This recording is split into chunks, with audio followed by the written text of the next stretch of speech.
had one of these cute furry friends as a pet, and most of us know how to care for them and how to love them, but and we also know how to not harm them. So today I'm going to describe the different kinds of animal cruelty going on worldwide.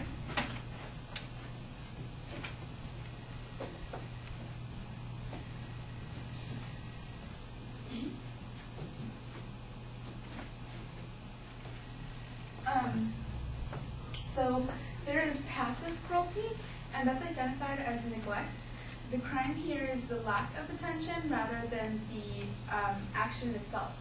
So the different types of neglect are starvation and dehydration, if the owner just forgets to feed them or isn't home to do so, or give them water. Parasite infestations most commonly happens when the owner just doesn't take them to the vet because they either don't have the money to, or they just don't want to take them, I guess. And then there is also allowing the collar to grow into the animal's neck. Sometimes animals are overfed and they gain weight, and the owner never changes the collar, which causes it to grow into their neck. And then not providing formal shelter in extreme weather conditions. Sometimes the animals are not house pets, they're kind of just left in the yard. So during like rainy or stormy weather, like in other states, for example, they're just left outside under those weather conditions with no formal form of shelter. And then there is the animal hoarding, as seen here, where the owner or the person taking care of the animals, their intent is not to harm them. They just kind of collect them, and they feel love for them, and they feel that if the animals are not with them, then they're actually hurting them. Oftentimes their homes are filled with garbage, and they keep as many animals as they can, up to like 100 at times. And they cannot properly care for these animals, and they're not fed well or exercised. And the circumstances under which they live are filthy, considering that the homes are covered in urine and feces from the animals themselves. Dogs and cats have oftentimes been found living in the kitchen cabinets and cages, crates. Some even are allowed to breed, so they have their babies with these conditions. There is also active cruelty, where the owner implies the malicious intent, so a person deliberately harms their animal. It includes beating the animals, breaking their limbs, sometimes even cutting their ears off and tails, just for no reason at all, and even snipping their tongues off. PETA has actually searched these things, and the reason some of the owners snip their tongues off is because of barking. It doesn't really help. They end up killing their animals. And then there was a case in Ohio at a Petland store where one of the employees actually posted a picture on Facebook of her beating the bunnies and drowning them, taking their eyes out. And this can be found, the whole entire story can be found on PETA. It was written by Liz Graffy. And then there's poisoning and shooting. It sounds crazy, but I don't know if you guys ever see those animals like Cops, those shows Cops on TV. Well, the neighbors are usually found guilty in these cases, according to Officer Selleck. The reason they poison or shoot the animals is because they hate the barking, or the puppies, dig up their lawns, or urinate on their lawns, or bothering their own animals.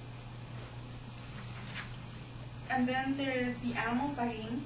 I don't know if you guys have ever heard of trunking, but it's when two dogs are thrown into a trunk and the last one standing is the winner.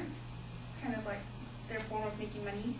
And then there is hog and dog fighting, which is exactly what it sounds like, is they put up usually a pit bull against a pig and have them fight.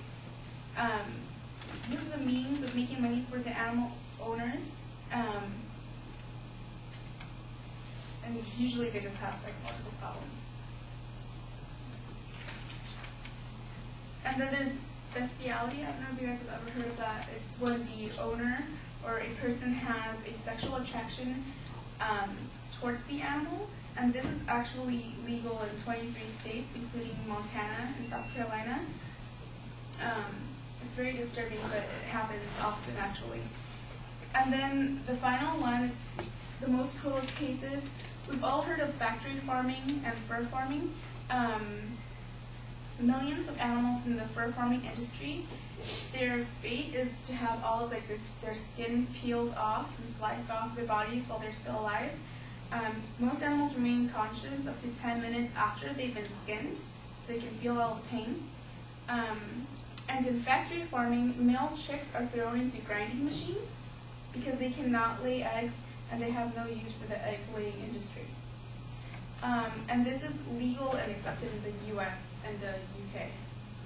So when we think of animal abuse, usually we just think of people harming their animals. We don't think of all the different specific types. Oftentimes the other cases are forgotten, but these cases are very real and they happen every day.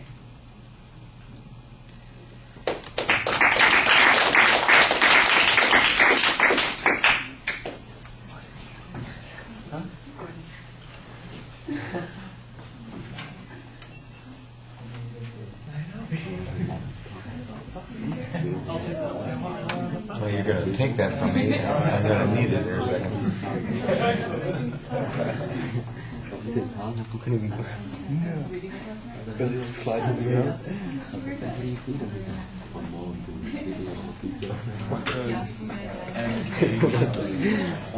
NH, not here. All right, Lexine, what did you think? I thought the attention device was really good, or at least the beginning where it had the pictures. I think everyone kind of saw it was just like, aww. And then you find out that she's going to talk about animal cruelty. So I think that was a great way to kind of like get your emotions like, I don't know, stricken or whatnot. She had a really good pace and a very good flow. She really knew what she was talking about. She kept eye contact with us. I think she could have done that a bit more, but she did a really good job with that. I felt that the only thing that I could say is when she had the picture of hoarding, cat hoarding, and then the other pictures of the chicks. In the middle of that, she was talking about a lot of things, and I just felt like the pictures were just kind of like they were chilling, and like it could have distracted people. I don't know, but that's just my opinion. Okay. Well, it distracted me. That was one of those things I wrote down. What the hell is that chick doing there? Why, and it comes back up later on in the presentation. There's a reference to it, and it's one of those things that's a good illustration about why you want to have one image at a time. So you're focusing on that because the other images in the background, it's like you said, it's a distraction from what's going on. I think the image at the beginning is okay to get the audience's attention, but the transition to the topic was a little bit awkward. Your goal is set up pretty clearly. I didn't hear a preview. I could tell in the body of the speech what the structure was, at least two parts, and I think there's actually a third part. But like I said, it wasn't really set up clearly at the beginning of the presentation.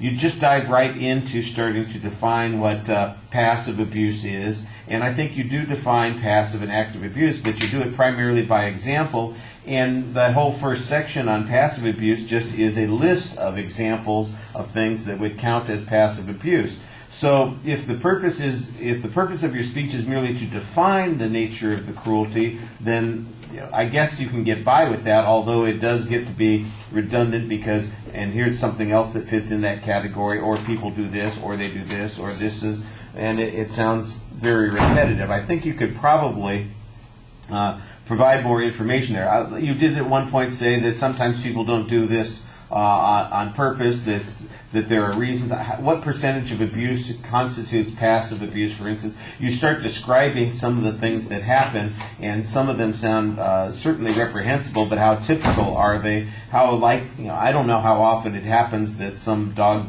gets so large that its collar grows into its body, or parasite infestations. That probably happens more frequently, but I don't know what percentage of the time passive abuse is represented by those kinds of things. that you've got a lot of examples, I think, is definitely clear. I mean, at least hypothetical examples. Maybe it would also be more interesting if you used a couple of real examples to talk about the passive abuse instead of just generically referring to incidents. You provided us with a couple